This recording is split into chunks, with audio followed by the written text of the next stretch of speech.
Okay. All right, we'll call to order at 6:03.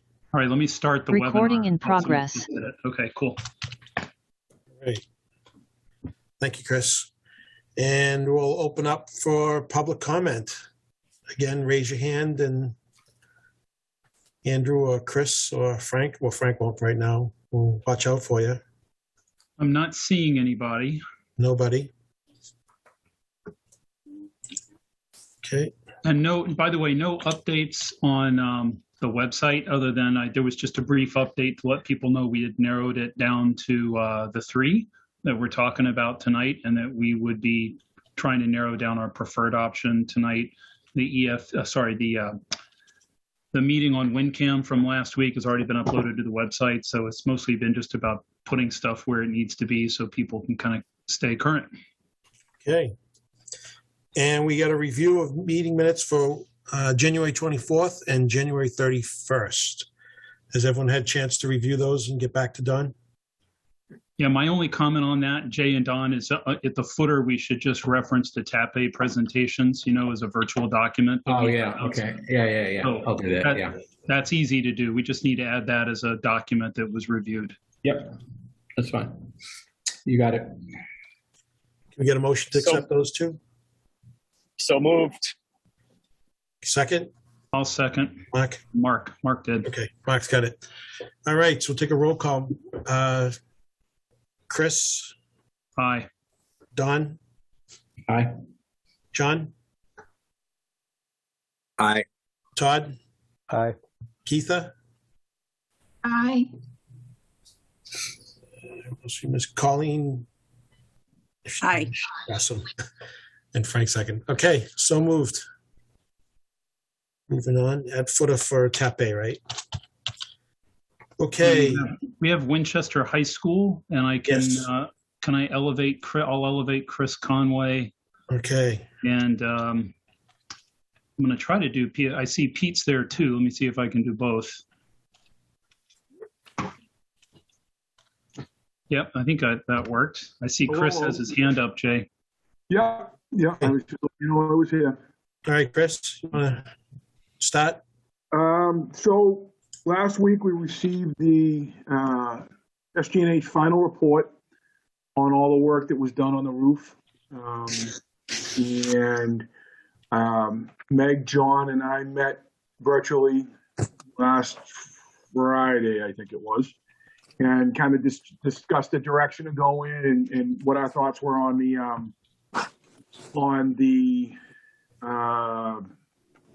report and where we wanted to take it from there. We have, I believe, decided that we would draft a letter based on that report for our project council to transmit to Consigli. I took a rough shot at that letter last week, and Meg sent it off to Wade today, and I think that's really where it's at now. We'll get Wade to kind of put his spin on it, and then it will go off to Consigli hopefully shortly. The distilled version of it, I think, is that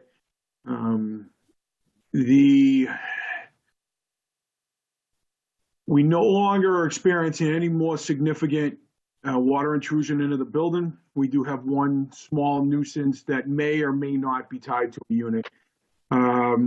The distilled version of the report is that where appears to be that we've been successful in stopping the leaks. The main concerns now last with the survivability and durability of the repairs, and that they'll stay in the game for as long as the units should. And that seems to be really the only real sticking point is, the quality, durability, survivability of the repairs. SG&H had some, had recommendations on that. The Consigli and all of their subs sort of took the easier road in making the repairs and not again, one of the bigger issues is not doing the same thing for everything on the roof. Only units that we identified as problematic. And throughout this whole back and forth with them, we've been pretty adamant about applying the resolution to all of the units on the roof, and they have been resistant to that. So what we have communicated is that is our wishes, and that we would like. They have offered a 5-year extended warranty on water intrusion into the buildings, but it is a very short, very generic 5-year extended warranty. So we are asking for some specificity in that warranty, both in what they'll do, what is some definitions like what would constitute significant water intrusion, and then also looking for a ongoing maintenance type plan that would provide for a annual, at their cost, inspection by an Annex-Air rep. As of now, an inspection by an Annex-Air rep to come in and look at the units once a year during the summer and ensure that the seals, the construction is not failing, and certainly any of the repairs are not failing. 5 years only gets us so far, but it gets us further than, we're out of warranty now. I think that's sort of the highlights of everything that we left off with. John and Meg, anything you want to add? But I think that's sort of the bulk of it. No, I agree. Yeah, you've covered everything. Thank you. Yeah. Yeah. No, I think that's exactly right. We're going to try to push, based on this, and we'll see what the next step is if we don't get cooperation and sort of where all that we want from Consigli at this point and their subs. Right. So in the letter that Chris drafted, we are asking for them to come out one more time, do another round, look at some of the other units that don't have active leaks, just to make sure same condition doesn't exist. The idea is that if they agree to do that, we would probably get them out, if we were lucky, by April, if not most likely over the summer when the building wasn't occupied. So this is a very slow process, but, our hope is that by, with this next letter that we send to them, we can hopefully get them to agree at least, to most of the items that we're asking for one more time and come to some final, resolution. Well, the It's warranty, not perfect. But the other end is, going down a major litigation avenue, which I'm not sure, we would even resolve in 5 years. So, Meg, will the warranty be just on the units they've pointed out, or all the units that could possibly have a problem? I believe all of the units. Yeah. I believe it is all again, that's one of the reasons that we're asking for an expanded specificity in that warranty, is because it is very generic right now. It's maybe a 2 or a 3 sentence blurb in an email. So from SG&H's recommendations, as well as everybody else on the team, the decision was that we really needed to put some teeth into it so that there was something to reference to.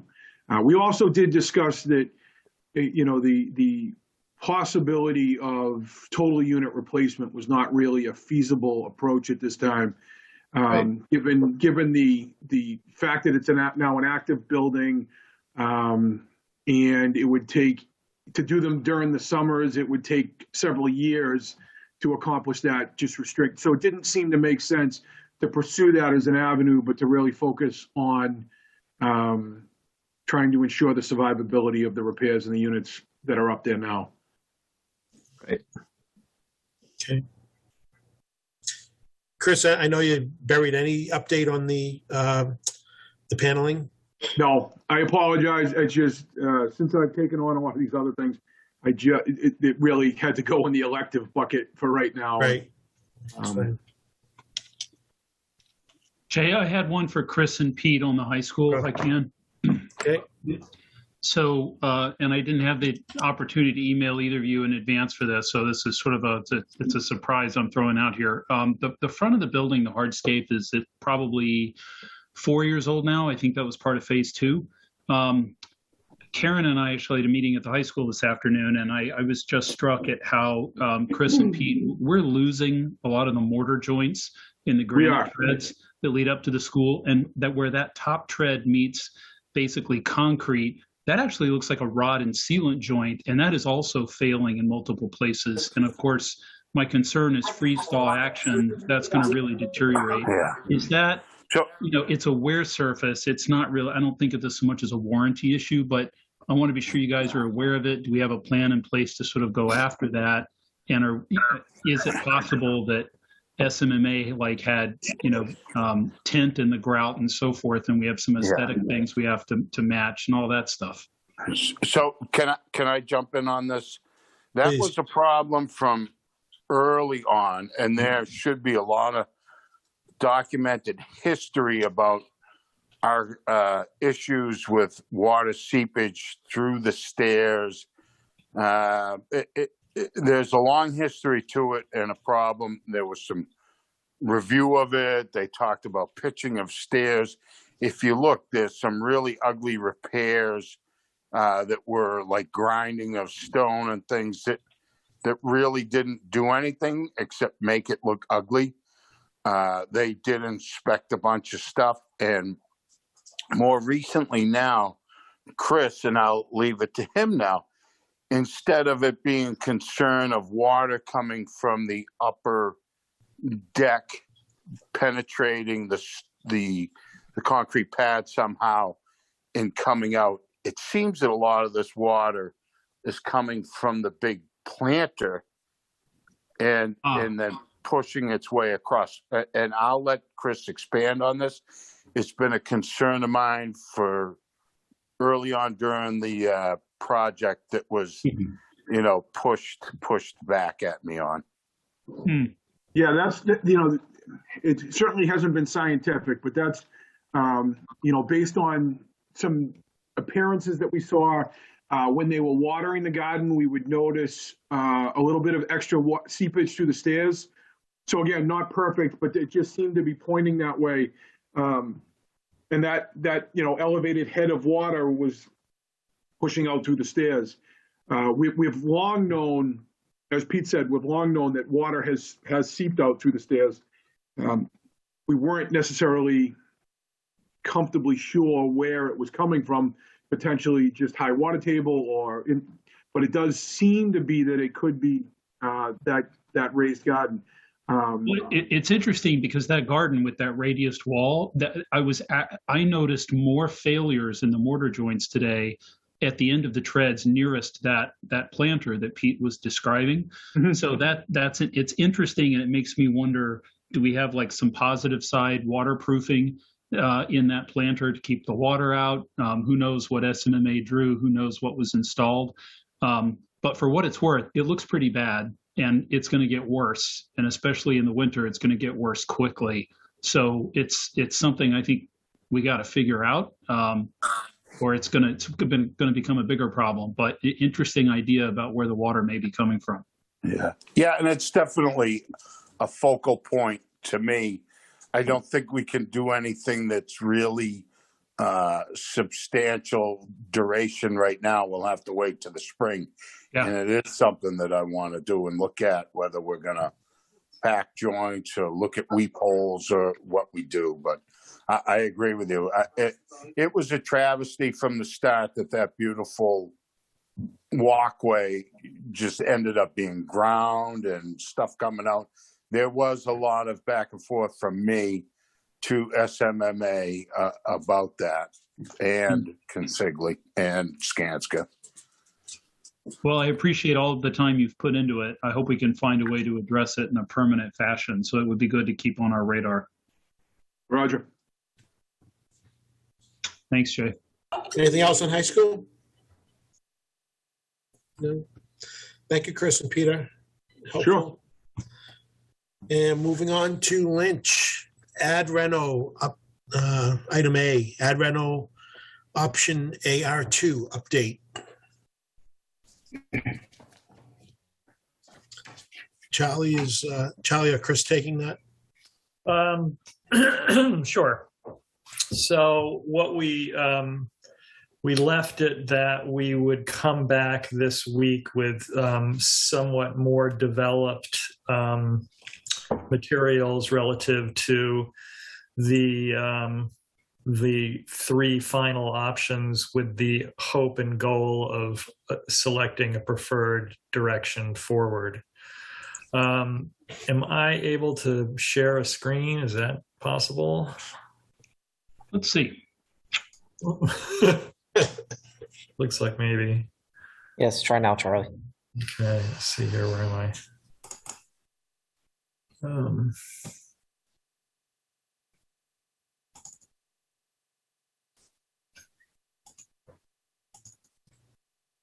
Okay. So is anybody seeing that? Yes. Yep.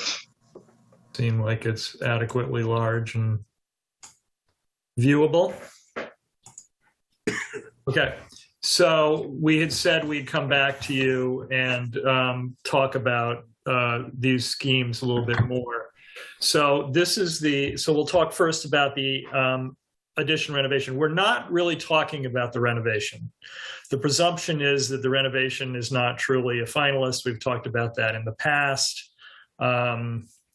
It doesn't meet it doesn't meet the space template. It doesn't meet the ed plan. It doesn't seem like the town is going to sensibly want to dump money into a building that doesn't have enough space for your needs. So we're presuming that you're not going to select a renovation, and the MSBA knows that, but as you know, they still ask us to look at it. So we're going to talk about really the ad reno today and the replacement option today. And again, with the hope at the end of the evening, perhaps if you're willing to kind of have a direction in terms of submitting this upcoming PSR submission. So this was the diagram you've seen in the past, right? Everybody see that and recognize it? Mm-hmm. This is an updated version of the site plan. So this is showing you an updated version of site plan you've already seen, but we're proposing this addition to the north of the existing building. It does essentially bisect the site, this addition, but it gives us the opportunity to create capacity on site for pre-K. It allows us to continue to have a parking lot to the west and to have bus drop off and pick up to the west, to have a car loop to the east, essentially where it is now. And we can still create a vehicular and pedestrian connection between the two. Play is moved from where it is currently, which is where the addition is going, of course, to the area to the west, which has some benefits. It's going to be close to where the entrance is to pre-K. The main entrance remains effectively where it was before, but there really are both of the entrances that have been there previously continue to be there. So that's the site plan. It's not unfamiliar to you. In terms of the plan, this is the main floor. So what's happened, if you see the yellow box to the north, that's now 7 pre-K classrooms, pre-K administration, and pre-K SPED support spaces. And then administration, which is the brown box directly below that yellow box, is an expanded administration.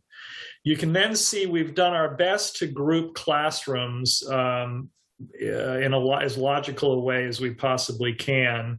A couple of strange things have happened that I think with more massaging we could solve. One of them is that in order to get the media center to be the adequate size, we've expanded the media center that's there now and pushed into the courtyard. So we're actually building an addition into the courtyard in order to have enough space for media.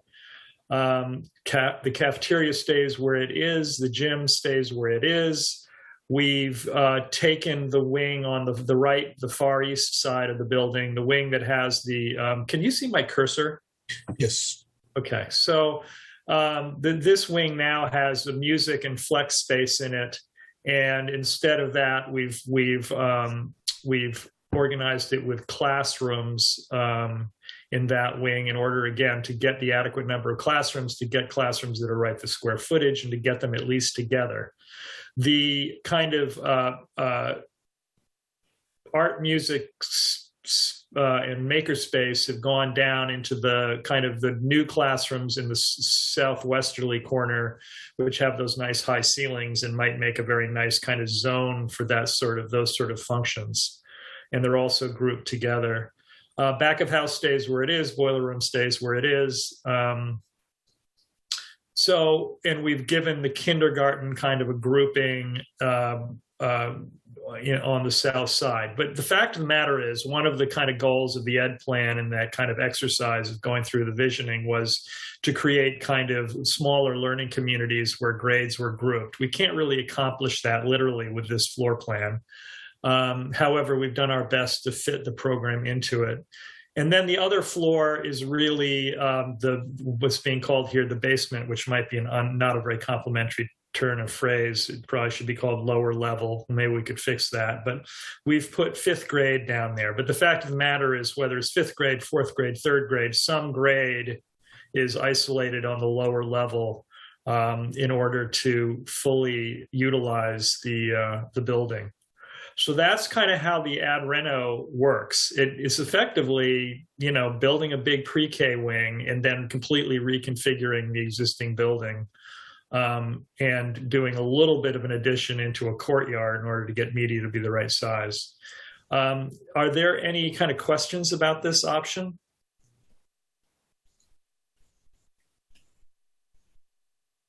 Particularly? Comments, concerns? Chris, do you see any hands raised? I don't see any hands. No? Okay. Not seeing any hands raised, Jay. All right. So the next option, of course, is the replacement option, and you all were focused and mission directed towards mission critical last week, which we appreciated in terms of narrowing down the replacement option, which is really a key milestone in getting us to where we need to get over the finish line for this upcoming PSR. This is the diagram that we started with way back when for an N5 replacement. It's obviously now changed fairly significantly. This is an updated site plan that was done this week based on a new floor plate. And the building blocks of the building effectively remain kind of where they are in terms of their orientation. But by removing the old building, we open up the entire southerly quadrant of the site. It allows us to have adequate queuing for cars. It allows us to have adequate queuing for buses and cars. There are multiple entrances, including a separate dedicated or not, and that's a conversation to have, but there is the potential for a dedicated pre-K entrance near pre-K play. There is a green swath in the center that could have active play. There's the concept of being able to connect the building down to the south into the sort of wooded landscape in the southeast corner of the site, which could make a great place for outdoor learning. On the northerly side of the building, we now have a connection to the soccer fields and the opportunity for more sort of controlled either play or outdoor learning. There's the opportunity to have something on the easterly end of the building as well that could be used for outdoor learning, outdoor classroom.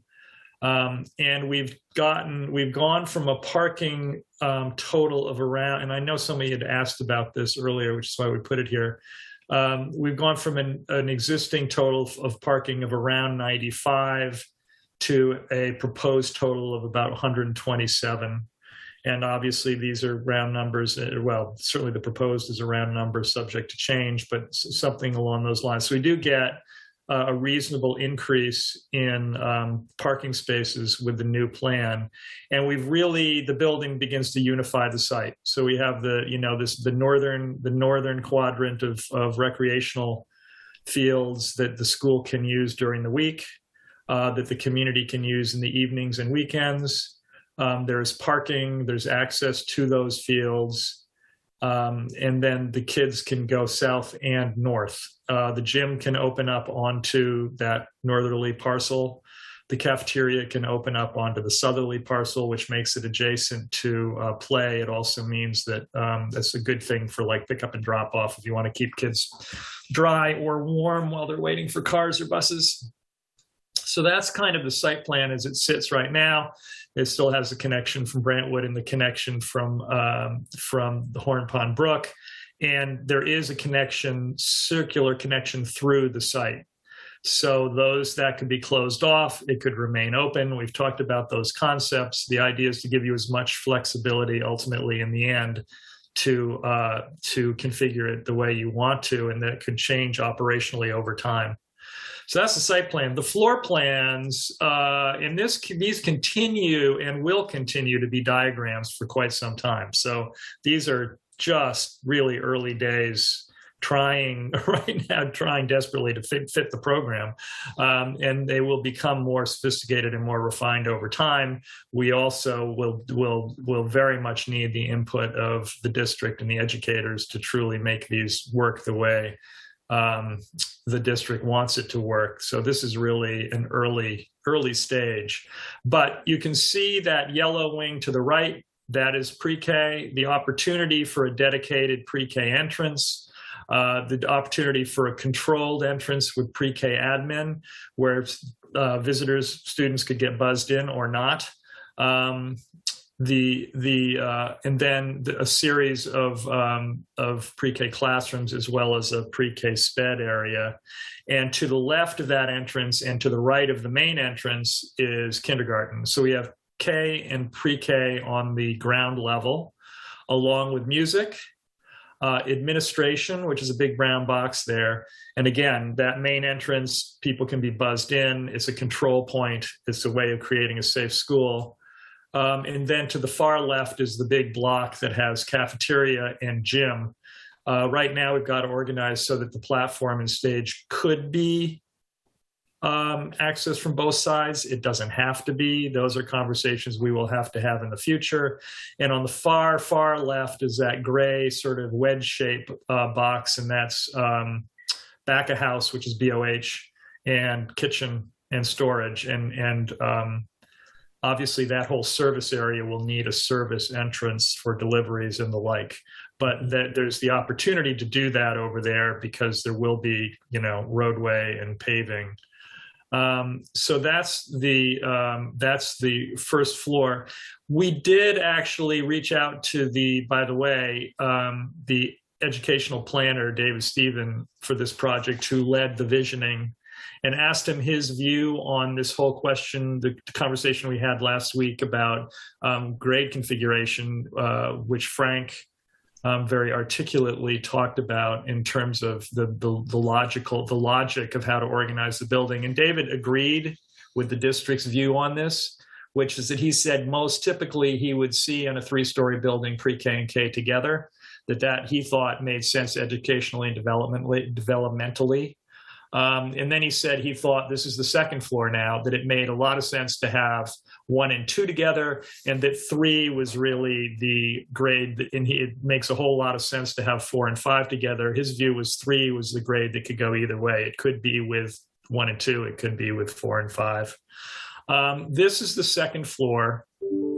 And again, these classrooms are grouped into communities. And they have with them the support kind of spaces such as bathrooms, special education, and the like. This plan has both STEM and art on the second floor. We had talked previously about having STEM on the third floor. It could very easily be on the third floor. So I think, and so could art. So those kind of conversations will be ongoing. Media is on the second floor, which is a great place for it because it's in the middle of the building vertically. And then the far left block is the big white box, is just gym and cafeteria, which of course would have taller spaces, typically stack stuff on top of them. Media has a very nice orientation. These have good views. Obviously, the second, third floor has smaller classrooms, which is why you see the floor plates being not as deep as the first floor. But we think that gives us the opportunity to create some bays and maybe some nooks and crannies, as the assistant superintendent mentioned in her comments about sort of educational planning in these upper grades. And then music is also typically open to above because, you want a higher ceiling for acoustic reasons. So those don't tend to be the lower ceilings. They'll be 14, 16-foot ceilings, which aren't two full floors. But so that's the second floor. And then the third floor right now is 4 and 5 with supporting spaces again. And as I mentioned, this could have it could have this STEM makerspace up here. It could also have art up here. So those are conversations we're going to have with the district about where they think we should best organize this. As you can see, we have extra roof space here, roofscape.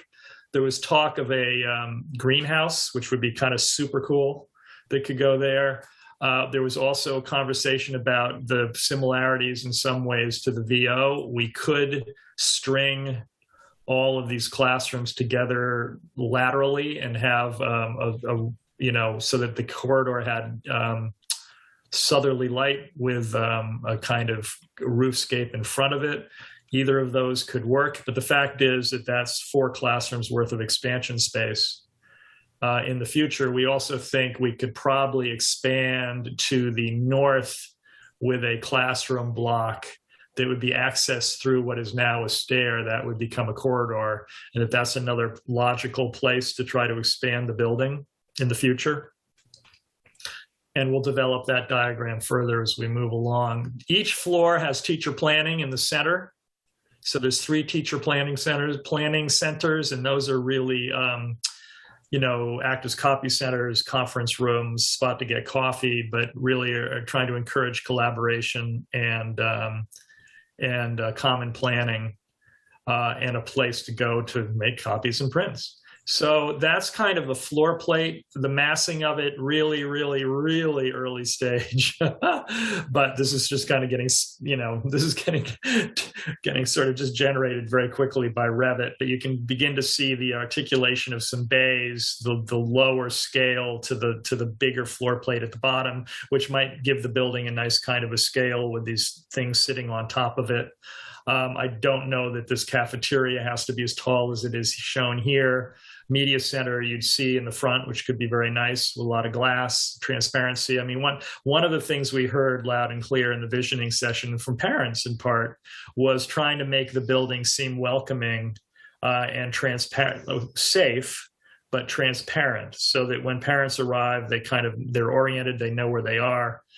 So one of the thoughts is that these kind of knuckles that are these angled pieces have on the first floor a lot of glass for a lobby so that you can really see into them and be oriented.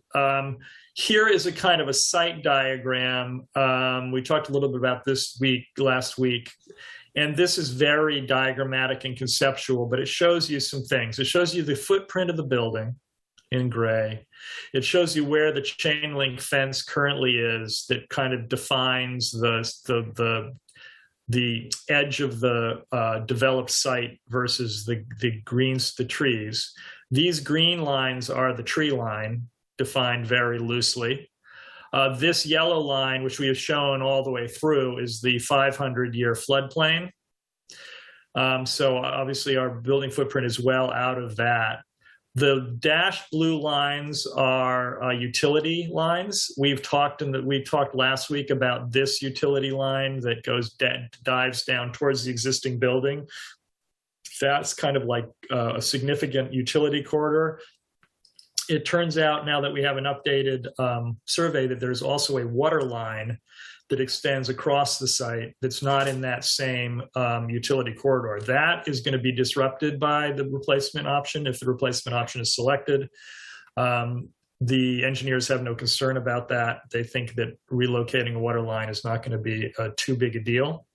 And then, of course, we've talked about it many times. These purple dashed lines are the 100 and 200-foot wetland, well, the 100-foot wetland buffer setback, the 200-foot Rivers Act setback. So those are key regulatory components of planning.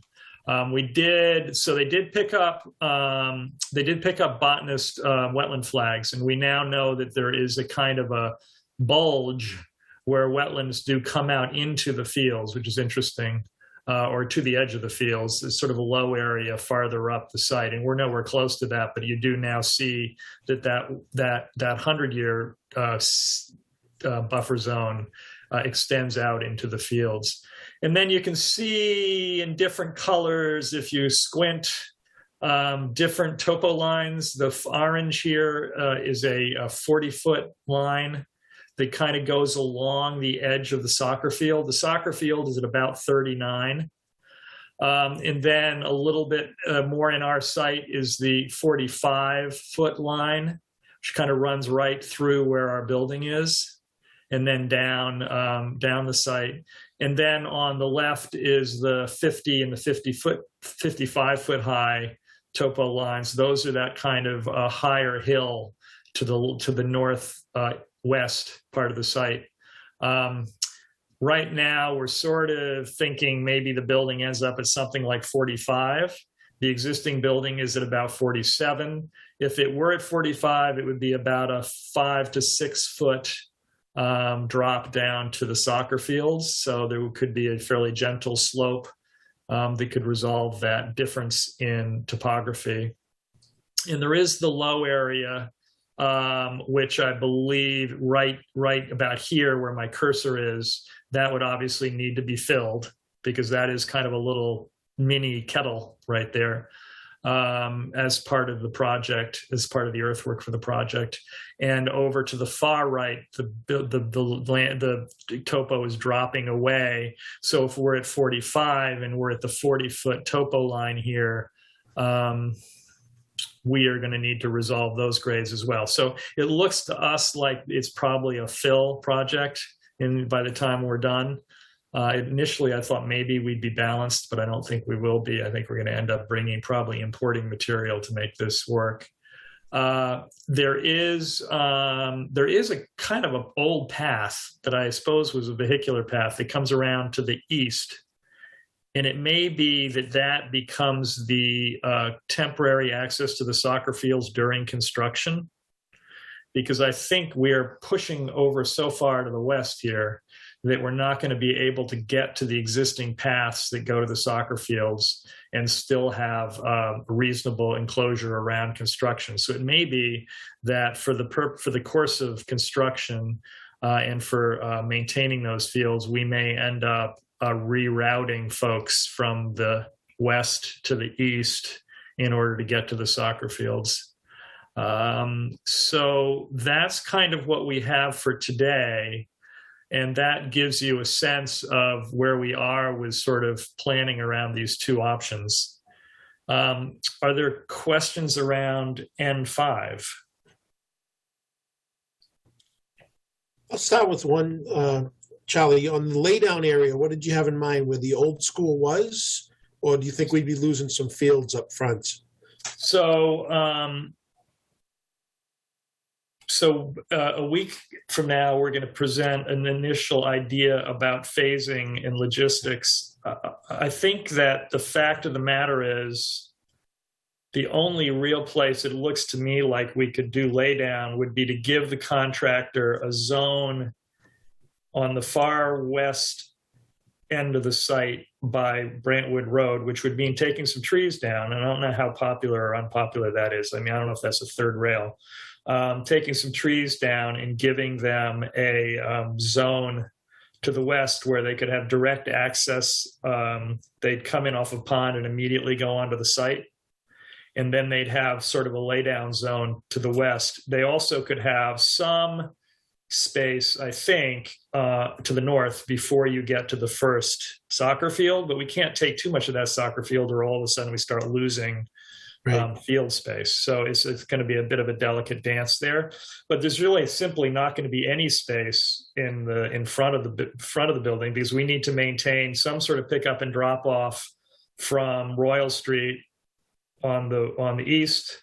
We need to maintain the current bus loop from Brantwood Road to the west.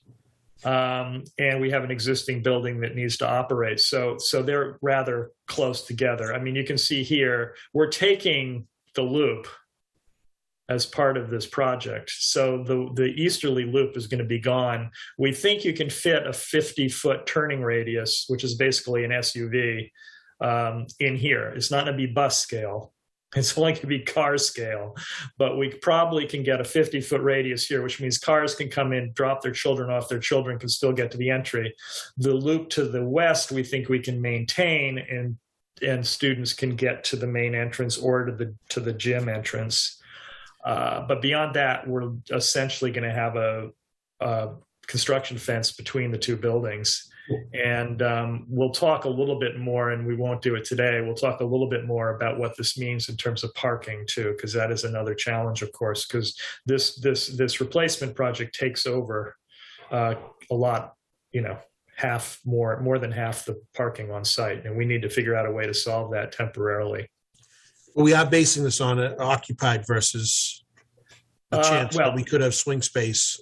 I think we're basing it on the assumption we will have some swing space. Yeah. We are not necessarily basing it on the fact that we have swing space for the entire school population. We're making the assumption that we can get a couple of grades off site and that we can take down at least a portion of the existing building in order to create enough parking spaces to at least satisfy the need for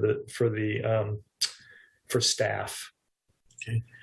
Geetha has a question. Charlie, I guess the grades sort of give me some sense to visualize it. I suppose if you could bring the last slide and I can sort of ask the concern, So I guess, to the south of the chain link fence, the ground is wicked hard, like a hard till. And when we sort of cross the chain link fence and enter into that, you called it as a knoll, or, that little area that you're talking about, Charlie. I guess, isn't that almost 20 feet and almost, goes to the east, more than the area that it's shown here? It's not the area of my concern. My concern is once we get down to that area, it's much softer and a very moist, sensitive material. So it's just, I'm just saying that area that you have shown here, it's much larger than, to my recollection. And the other thing I wanted to add is, when you have big trees, almost dense, what's the depth of those roots that you would think it would go, So normally you don't want to have a building over the remaining roots of the building, No, we don't want, no, we're going to have to, there's going to be significant clearing and grubbing. That's another, Yes, so one of the topics is this question of how many trees can we take on the far west side by Brantwood Road. The other topic is that this option takes a lot of the existing trees that are now between the soccer field and not the number is my concern. That's the reality of the opportunity we have. But the positive outcome of that is that we really begin to unify and connect the site, so that the school gets utility both to the north and to the south of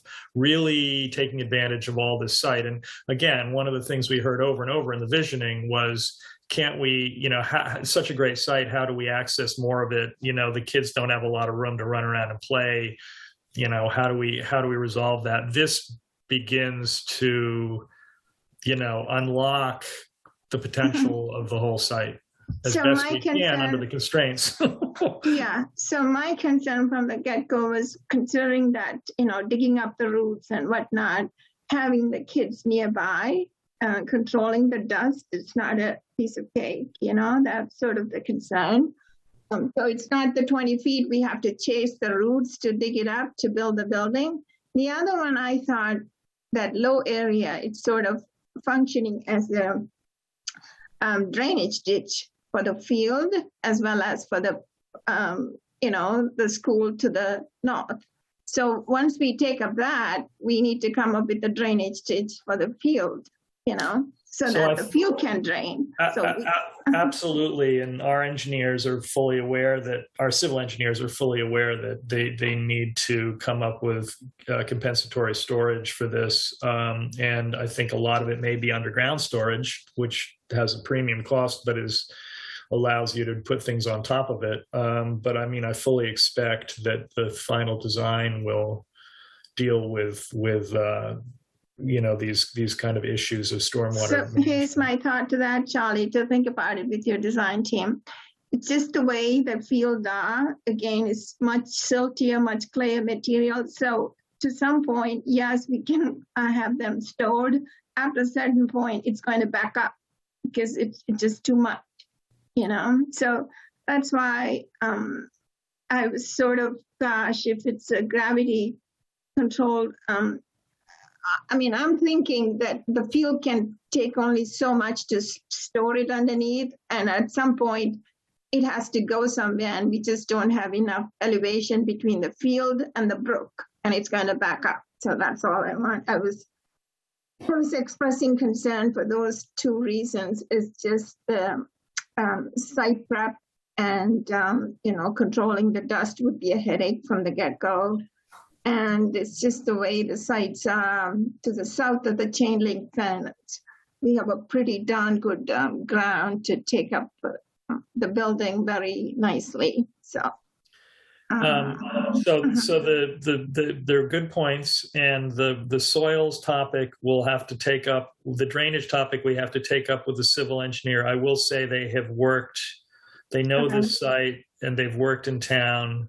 Also, the geotechnical engineer has worked extensively in town in terms of including on hydrology. So they are pretty sensitive to the challenges here relative to those things. I think the issue with dust and work and having construction close to an existing school, that is the reality of doing occupied construction. And we've done an awful lot of it. Doesn't mean it doesn't have some disruption. It just does. I mean, it'll have, although I will say kids don't seem, I think adults are very concerned about it. Kids tend to be entertained by it because they like to look out and see tractors and stuff going on. But, there's going to be noise. There's going to be, you can ask a contractor to be as conscientious as they possibly can. But the fact of the matter is, whenever you're building a building close to another occupied building, you have those issues. Has any one of your team members had walked to the bottom of the ditch? How soft it is? Just curious. You're saying how? The bottom of the walk to the bottom of that the kind of kettle hole? Yes. I certainly haven't. I think the landscape architect has. I didn't ask him about it. Okay, I was just curious, with the rod, can you just push it to 10 feet, just give a glimpse of it because anyway, maybe my last question, the abandoned well field that we are talking about, and I suppose there are 25 and 5 had been found. Just wondering, do you think any chances the remaining 20 could very well be within the building footprint? In other words, we cannot build unless we know absolutely all the wells had been filled with the grout, so to speak, so that it doesn't create any sinkhole under the building.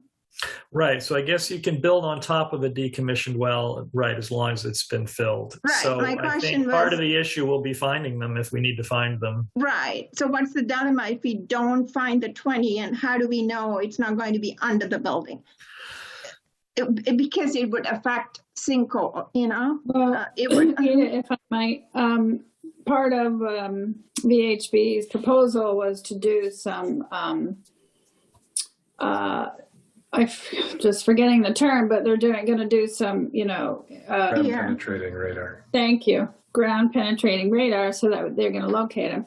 It's more likely, if you look at all the maps, the way the fields are labeled, it's called well field.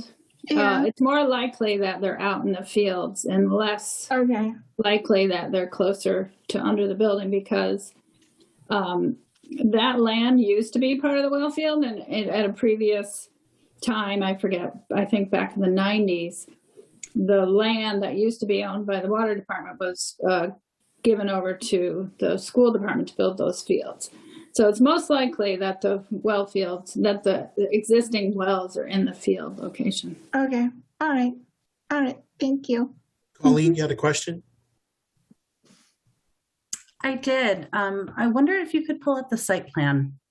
And I apologize if you talked about this. I had 2 public meetings at the same time today, so I was trying to keep tabs on everything. I don't know how. Basically, I'll just give some overarching, because I think this is the same plan that we saw before. My conversations with Lynch parents and what we're really excited about the potential of having the building located in this area is to a few things. One is to open up that front yard to the nature trails. The second is the fact that both the site is completely, car focused on the left and the right. And then we have this small sliver play area in the middle that's not very safe. Right. It's not very safe for little kids anyway. And I feel like there might be, and again, this could be something that gets worked out later. And Charlie, you can tell me this is so preliminary, it's not even worth focusing on. But my thinking is, very small ways, if we could take, that 50 car parking lot here, if we could, currently the cars, and it's mostly staff, park along what is pretty similar to where you have the driveway in next to Horn Pond Brook Way. So there's a series of spots. If we could think about dividing up that 50, and placing it along the roadway here. And then I also see that it looks like there's a connection through to the site potentially, that I see just that little bit of gray. I know there's some concerns about that and creating. Talking about here to the south? Yeah, definitely. Yeah. There's definitely a connection there. There's a vehicular connection. And what I was saying was that could be left open. It could be controlled by gates. It's entirely up to the district and the town.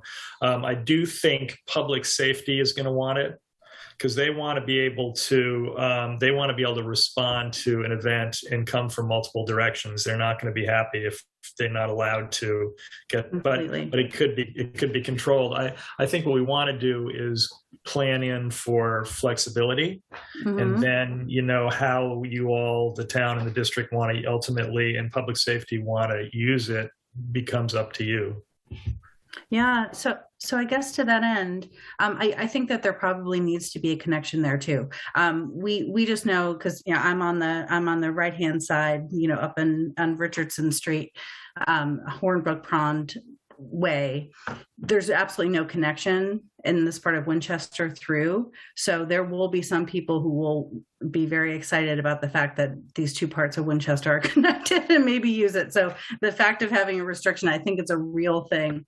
And so I guess, just overall, it would be great to have a charrette just on site circulation, understanding exactly where the parking numbers are coming from, if there, can be a notion and thinking about parking and the long-term parking versus short-term parking. And if some of that could be like pedestrian-oriented hardscape that, serves its purpose for the 8 a.m. drop-off and for the 2:30 p.m. pickup, but then, becomes this connection corridor back to the nature trail. So I think there's a lot of program that needs to fit in here. But if we could think about prioritizing play first and the car second, we might find a scenario where, I don't know, it's a little figure ground. So that's great. And we can absolutely, the landscape architects are terrific. And we can absolutely have that kind of a charrette, as you as you said.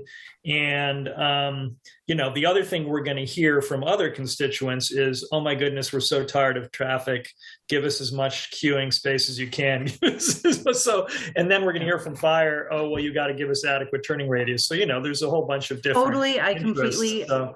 But yeah, I think it'd be great. And we're at least you know that our hearts are in the right place. We're trying to think about making that connection to the southeast edge, which I mentioned in my remarks, and how do we connect the school to the north? And so how do we because as I said earlier, we've certainly heard loud and clear that that's a priority. Yeah, and it could be as simple as thinking about tandem parking. In a lot of schools I work, there are two teachers that are paired together just so that we don't have to accommodate everyone being able to get in and out at the same point. I think there's great opportunity. So I just wanted to note that for record. I know where the intention is, and I think we can work out a scenario potentially where, if the 127 spots are driven by the teachers or community members, then maybe there's a different way to park 127. And if that's not driven, maybe there's a way for us to see if that number really needs to be met, or if there's some way to accommodate. Well, we also have to look at zoning regs and see what the requirement is, what the town requirement is, and whether you want to seek a variance or not. Got it. Okay. Frank's been waiting. No worries. Thank you. This looks great, Charlie. I just ask you a hypothetical question. If this were a blank site, if there was no existing building and the town had just purchased this and we're looking to build a school, is that how you would cite it? Ouch. I wasn't prepared for that. Okay. I was Frank. I was trying to game plan all your questions so I'd be ready. Fair enough. And me, of all people, to ask one that you wouldn't expect. I'm not precisely sure it would be exactly this. No, I think it might be somewhat different because if we knew we had this entire site to work with, we might. Even though it's shorter than some of our options, it's still strung out, right? Because we're constrained to the north by the fields and by the floodplain and by by various regulatory things. We're constrained to the south by the existing building. We're constrained very much so on the east. We're pushing our luck on the east in terms of setbacks. And on the west, of course, we're constrained by topography and by woods and the like. So we're trying to shoehorn a rather big building into the kind of building envelope we have available to us. If we didn't have that constraint, we might come up with a somewhat different option. Okay. My question just gets at the concept of, likely not doable, but if we were able to if all the kids were off the site, and this has been brought up before, I think if all the kids were off the site, we would certainly, I don't know that we would probably not fundamentally change the vertical zoning of it, but we might change how it sits on the site. There are some real benefits to this. It's got great solar orientation, right? Yeah. And it has terrific views for the kids, which is really nice, both to the north and to the south. So there are a lot of benefits to the way it's configured. No, absolutely. All right, thank you. I was gonna add to that. Charlie just kind of touched on it, but I think it would actually be pretty close to where it's at, just because the building, you can see that we're really trying to sculpt it for like a somewhat of a solar arc. That's not like precise because the sun does not circle this building specifically, right? So it's basically trying to it doesn't now, Chris, but that's okay. Sorry, my mistake. But I think the way that it lands on the site and actually does, even though there's not a road per se that connects straight from Brantwood across to Horn Pond Brook, the visual corridor is there. And I think that the building being in a place where you can see through the site, but still have on your periphery the building there, so you get a sense of what is going to happen on site before you get there, I think is a really good moment in having a south-facing entry facade instead of, if you flip the building and have it north side, it's a little less desirable, right? From a planning and site perspective. And so while you have more stuff here to deal with. I do think that if we were given a blank slate without a building currently there, it'd probably end up pretty close to what you're seeing. It may, like Charlie said, not exact, but it's shoehorning, but it's also, I think there's a lot of good sound decisions that are wrapped up in this. My question really is just trying to get at, would there be a benefit in us really looking at trying to get all students off site if it was going to have an impact, enough of a positive impact on how you would lay it out, getting back to some of the questions around play space and entry. So I appreciate it. Thank you. And I would say to Colleen's comments, the things are sort of, they're forces that are colliding, right? Because to generate from Charlie's past comments, that the further you push this thing down, the toothpaste tube, all of that parking and stuff has got to expand somewhere.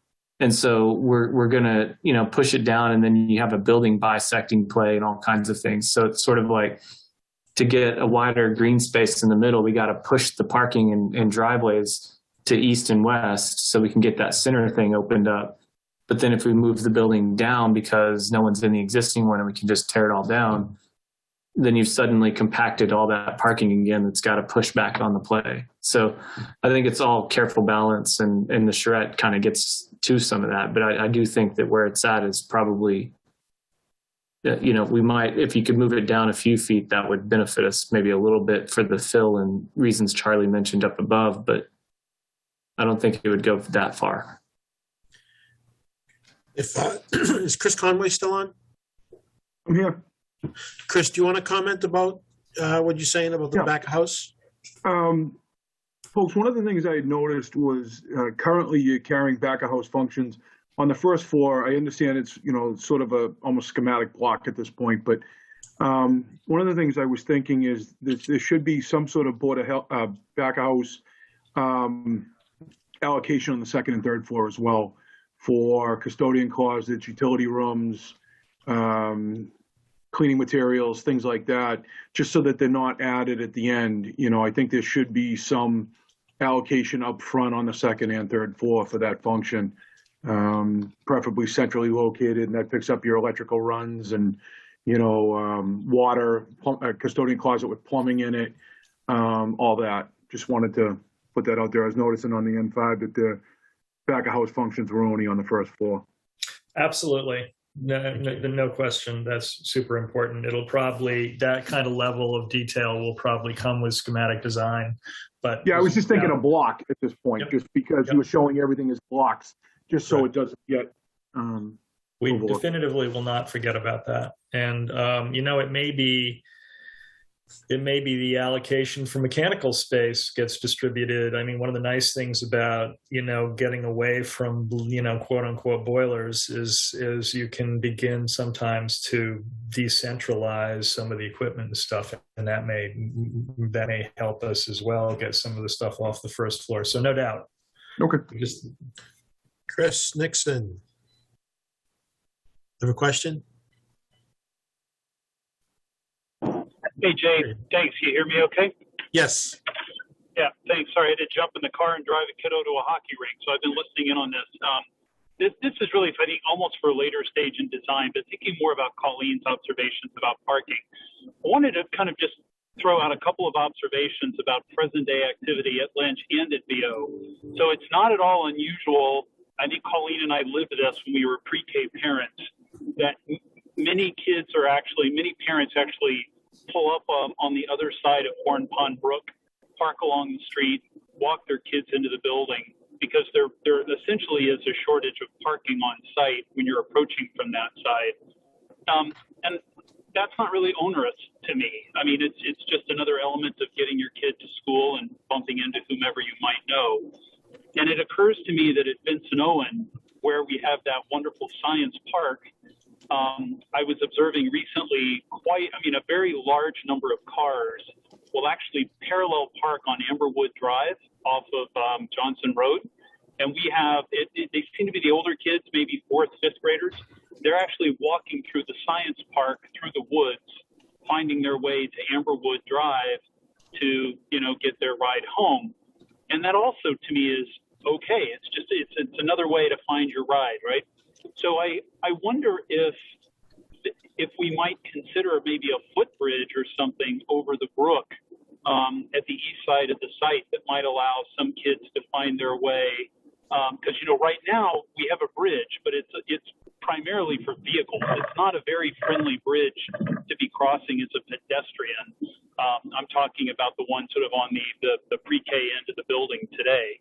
And I do wonder if there isn't an opportunity to look at maybe some sort of pedestrian infrastructure that might further just promote walking to school of our students, or even if it means just walking to some other pickup point for a car line that happens to be off site. I think that may be worth exploring.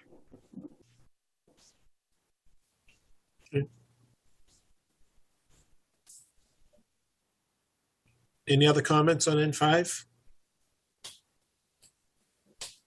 I had a question, Dave, but Okay. what would it take if we have to have the daylight in the gym for the 24 hours a day? In other words, right now, the way the configuration, would we say that it's below the ground? It's not below the ground in this plan. It's actually at grade. We did not end up needing to bury anything. It's all basically at the same elevation. So it's all at grade as grade entrances and exits, which means we should be able to have adequate daylighting. Okay. Maybe other question.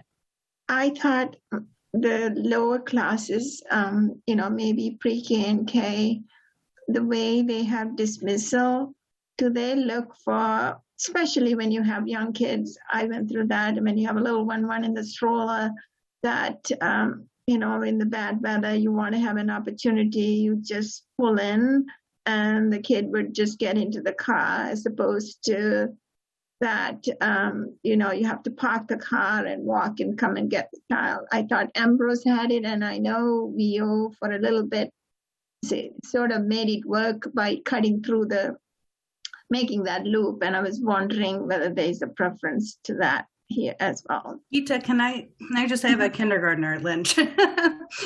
We have to walk them in. So there's no drop off for that age group. And like in the pickup, Colleen, when the 12:30 comes, you have another little one sitting in the car. And you totally. And as soon as my older son got, I think it was first grade or something. I'm just letting you know the sort of the distinction of what the teachers do, and that could just be because of where things are situated now. Maybe it's not a policy, but I just wanted to chime in to say that for kindergarten younger, we still have to walk them in. But I think first grade and up, you can do that kiss and ride. Yeah. So anyway, I'm not a parent. I won't be a younger one anymore. But it was a blessing those days. I could just, drive through and get my child and just get out of the school. So anyway, whether that option is here or not, I don't know. But it was really helpful. So preschool times are staggered. Because we have 4 sections at Parkhurst right now. We basically do a rolling valet, which works pretty well because we also have students who take a little bit more time to get out of specialized transportation. So, but it's staggered time. So they come in later than the rest of the elementary schools start, and they leave earlier. All right. Okay. Anyway, I just wanted to share that. Okay. Any other questions?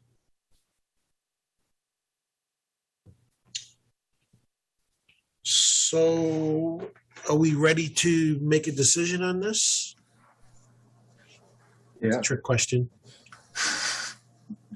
We have Lisa and Brian. Neither one could be on the call, but they both wrote emails. I know it doesn't count towards it, but they're both in favor of N5. Just so you know. Is the choice, Jay, between N5 and A2? N5 and AR2. Yeah. And the renovation scheme if you want to. Yeah. I always discount that from the start. So. Well, I agree with Charlie's earlier assessment. I mean, the renovation option is the non-starter.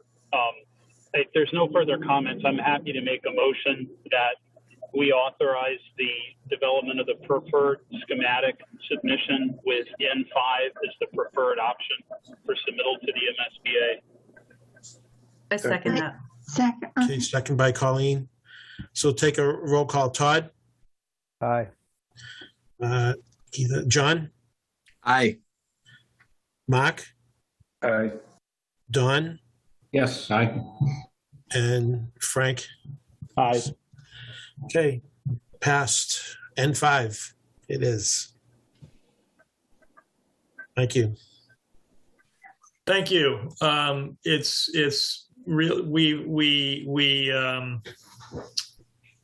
We find ourselves in a situation where we have a somewhat accelerated schedule on this particular project of these two early phases, as we already talked about, PDP and PSR, and it's enormously helpful that you all have been insightful and definitive in your views, because it's the only way we were going to get this thing across the finish line. So that's great, and it allows us to we'll submit this PSR in 3+ weeks with the three options. We'll price the three options, but we will indicate to the MSBA that the district's preferred option is N5.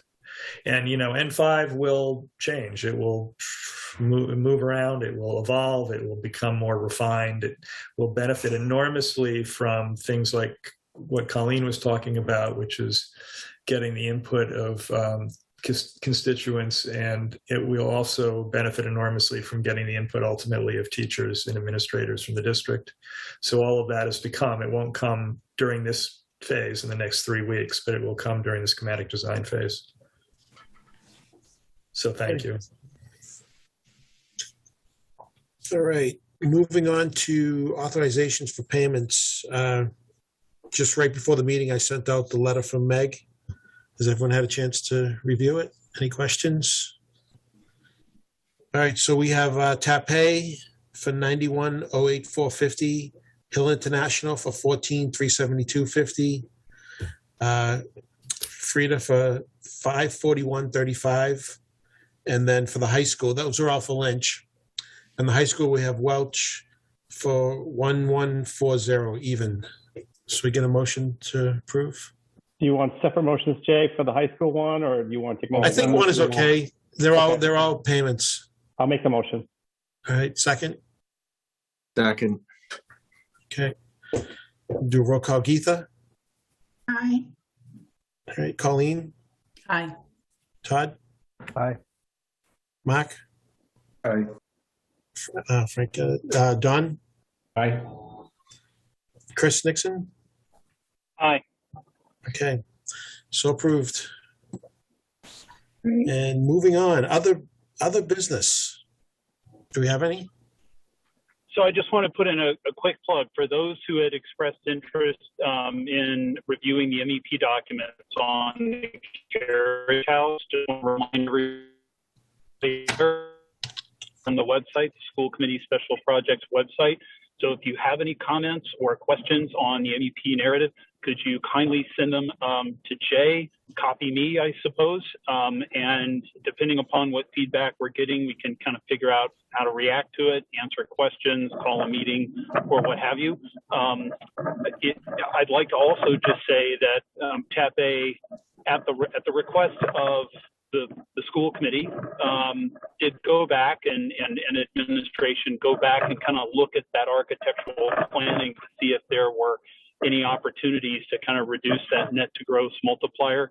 I think did a good job looking at a couple of different options, but at the end of the day felt that where we landed at the end of schematics was pretty close to kind of the most efficient arrangement. There have been some minor adjustments in terms of the location of staff and the movement of some demising walls, but really nothing of any significance, and nothing, by the way, that would impact in any way the MEP narratives that were written up for the project at schematics. So TAPE is, with that architectural study now kind of behind them, they're beginning to kind of work with the engineering team and getting some drawings pulled together as well. So please, if anybody has any feedback at all on the narratives, can you please get that out?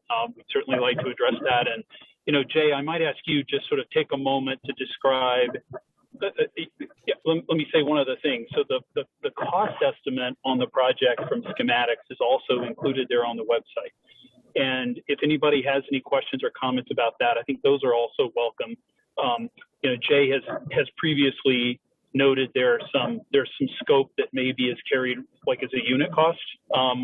In the absence of any drawings, maybe that's the way to do it. But the goal is to get, let's say, maybe a more accurate, more realistic sense of scope and cost.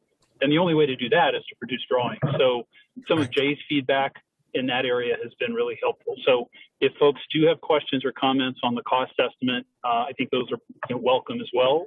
The TAPE is hard at work and kind of pushing ahead. The other comment I would just make, and this is more just about logistics of doing stuff. So folks can find, I've created a subfolder on the project drive called subcommittees.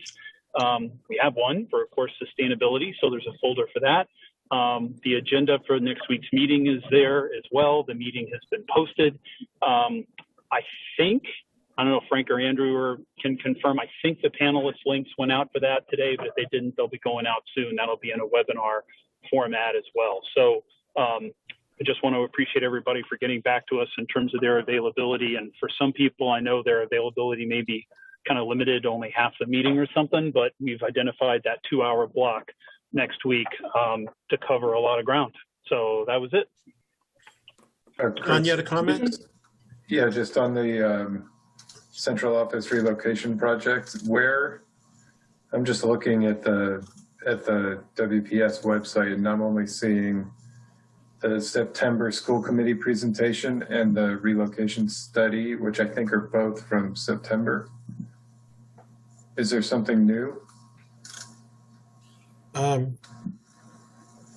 It wouldn't be on that. Don, Chris, where are we keeping that for view? Or do we just send? Can I just send it out? Yeah, sorry, I thought you said it was on that website, but I guess it's not. Not the carriage house isn't. No. Okay. Chris said it was on the school's webpage, but under special projects or something like that. Yeah, I did. So let me. I don't see that. I will get in front of the PC here in about 4 minutes, and I will find that and let everybody know. Okay. Andrew, do you know where it is, Andrew? Yes, that's parked under the school committee site under special projects. So I think Mark's at the right spot there. Don, you had a question? Yeah, Charlie, Andy, Vivian, do you need the minutes, a draft copy of the minutes on an emergency basis here? Or how much time do we have to get them out to everybody to review? We're not submitting, we're submitting, you're going to vote to submit the PSR on February 28th that you're at the meeting. Right. And then we'll submit on the 3rd. So it would be wonderful to have everything available by the 1st or the 1st, essentially, sort of our deadline. Okay. So if all the meetings are up until that point are approved on the 28th? Okay. Then we'll be Colleen? That's fine. Okay. Colleen? Yeah, I just wanted to circle back on the conversation about getting estimates for geothermal. So the numbers that I'm getting, I'm not able to sort of separate out early scope packages. Both schools were contaminated. So that's much more complexity than what we'll have on this project.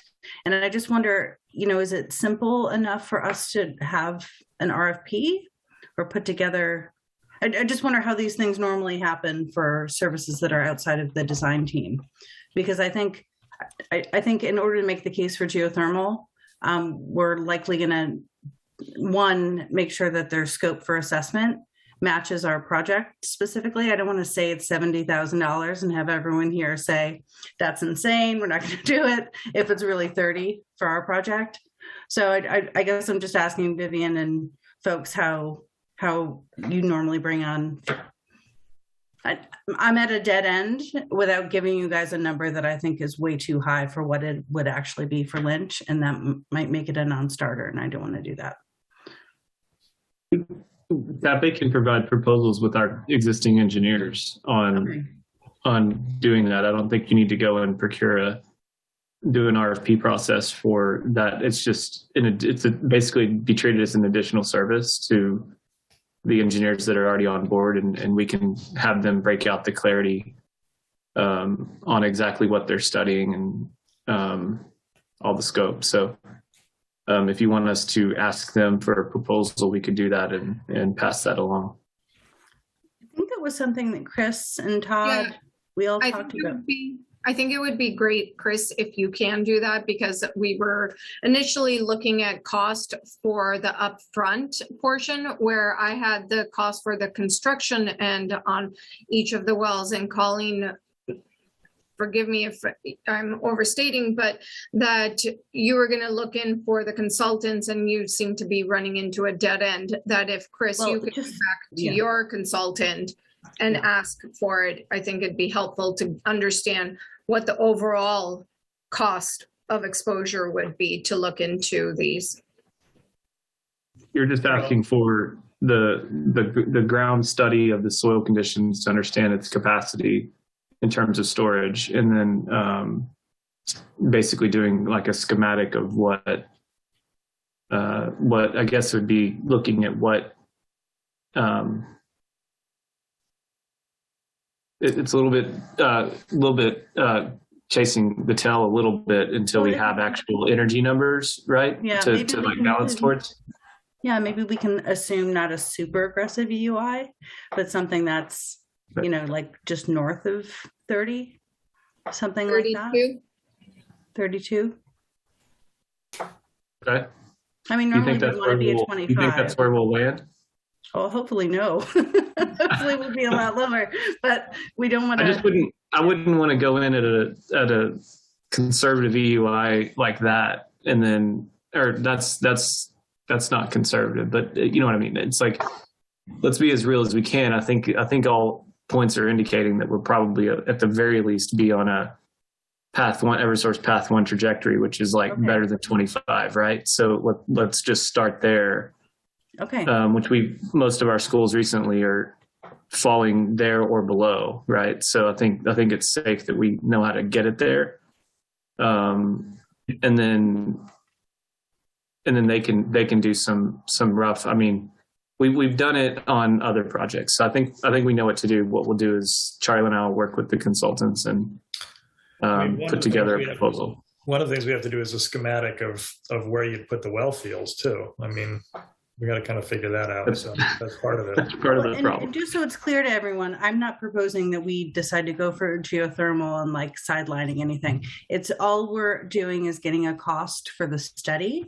Right. That will then give us the cost for the implementation. And then we will vote on that as a group to say it's worth it to study or not. So I just want to make sure you don't think I'm coming out saying this is. Colleen, what I would say, Colleen, is maybe this is the topic for the sustainability subcommittee. Okay. We'll take it up in that group and deal with this sort of like proposal. This is how much it is. And then the subcommittee can make the recommendation to the larger committee to like, we think this study will be valuable in helping us chart the course on sustainability. So that sounds great.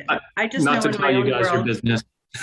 yeah. I just know in my own world, getting proposals right now is taking forever.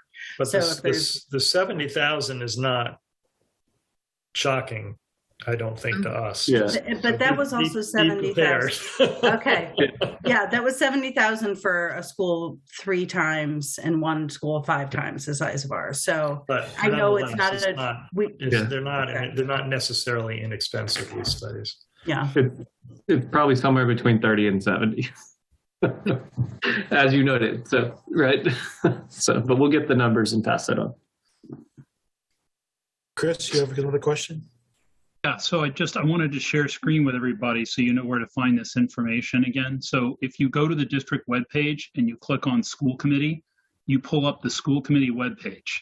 You go to news and special projects right here, and you will find a big page on the carriage house, some background. You've got TAPE's presentation to the school committee in September, but you click this link, there's also links to the WinCam meetings. You click right here, Central Office Relocation Study. That pulls up the entire report. It is 130 pages. It's the one from September though, Chris, right? It hasn't been updated since then. No. Okay. So this was basically a schematic report, in September, and then we took that to town meeting and got the funding to sort of move the football one more down, if you will. So this is the latest, and this has the narratives in here. The section 4 is the cost estimate, project cost summary, and so forth. So that's where folks can find that. Yeah, sorry, I misunderstood. I thought you had, I thought there was a new version. So that's what I was looking at before and I couldn't find it, but. No worries. Geetha, you have a question? Yeah, I just wanted to add to Colleen's question. I guess since you brought it up here, I was going to hold it until the sustainability. But anyway, Colleen, I would definitely encourage you to go and see the MSBA site, and especially with the geothermal. They had the Arlington High School, which the causes of which it had failed. So right, I'm working on that one. They so have I guess, you guys know when you're trying to get what I can sort of offer this as an example that you can visualize. If you have a golf course and they have a well that you're trying to get permit, you have to prove from top to bottom that you're not tapping into public water supplies. So that's sort of an analogy that I can pull here. Even though the concept-wise it's good, we cannot tap into the public water supplies that's next to the site.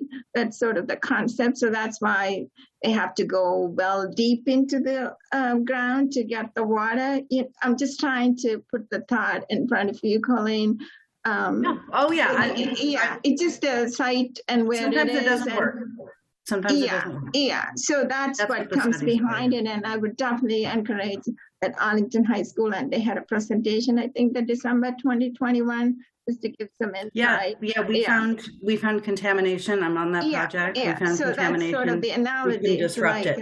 But that also had a previous use, a phase 1 assessment that they knew that there was some possibility for contamination. Right. I don't think that we have a phase 1. Do we have a phase 1 here that would indicate that we have contamination?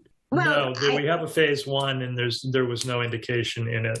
Right, by use, right? But no, I hear you, Geetha. We knew that was the contamination, like pond. We don't own the water; it's by the town of Woburn. Things like that, because it's connected to the public water supplies. You know what I mean? So we cannot tap into that and draw the water and heat our building. You see what I'm saying? Just in a branch way, if I could put it. Yeah. I suspect that the well field, if it works out, will be where the playground is, not in the field. Yeah. What I'm saying is just the concept, just to, when you're trying to pump a well, it creates a cone of depression. You know what I mean? So you have to have enough water. So you need to, so it's more like that kind of along the way. It's just the way sometimes the site is constrained and it puts us restriction. The analogy that I can tell is when golf courses have their own well, when they have to get it permitted, they have to go through series of bedrock well test and whatnot. So the geothermal, to the best of my knowledge, right now, they don't have any permitting. But the dilemma is, that's why the last time I brought it up, that so-called envision rating, so to speak. LEED is more towards the buildings, but the envision maybe talk about site developments and what you can do and cannot do. And one example they had was geothermal worked because they were reclaiming an abandoned quarry, so to speak. So that, yes, you're blessed with the site and go ahead with the geothermal, it'll work. But anyway, that's what I wanted to offer. Yeah, I mean, I would hope that geothermal would turn out to be something viable, but I have no expectation. It's expensive, it's a longer payback and all of that, but I think it's worth the study, just like any of the other things we're going to look at. And then that's why I'm glad that you're on this committee, because I think you're, as far as I understand, the only stormwater expert. So having you as a lens for that, I think will be really. I mean, I know it's geotech, but it's in all of the realm that you are in. So, right. We have to get to select board. So, we review the next meeting will be the 16th, and then the 28th. And I think Frank's latest thinking here, right, Frank, is that rather than kind of go out and talk to parents about different phasing options and bring that back for the 16th, give TAP-A some time to work through some of the phasing and logistics and bring that back to us in some fashion next week, right? And so maybe by the 28th, we'll be in a better position for you to have shared some of that and getting some feedback. Right. Okay. Anything else? Shouldn't have asked. Happy to make a motion to adjourn. All right, second. I second. All right. And I apologize. Not a problem. We have a busy night tonight. It's been a busy day for everyone. Todd? Aye. Geetha? Aye. John? Aye. Mark? Aye. Don? Aye. Frank? Aye. All right. We're adjourned. And we'll be on Select Board a little bit later if anyone wants to watch. They have nothing better to do tonight. Thank you. Jay, is somebody going to give us a high sign on when to connect to that? Yeah, why don't you just text us and let us know when you're on board? We should assume no earlier than 7:45, given their agenda. Well, should we just log on then? You could go get yourself, get a cup of coffee or whatever suits you, and, and then give yourself Log 10 on. minutes, then you can log in. All right. Thank you. Yeah. Thank you. All right. Good night, guys.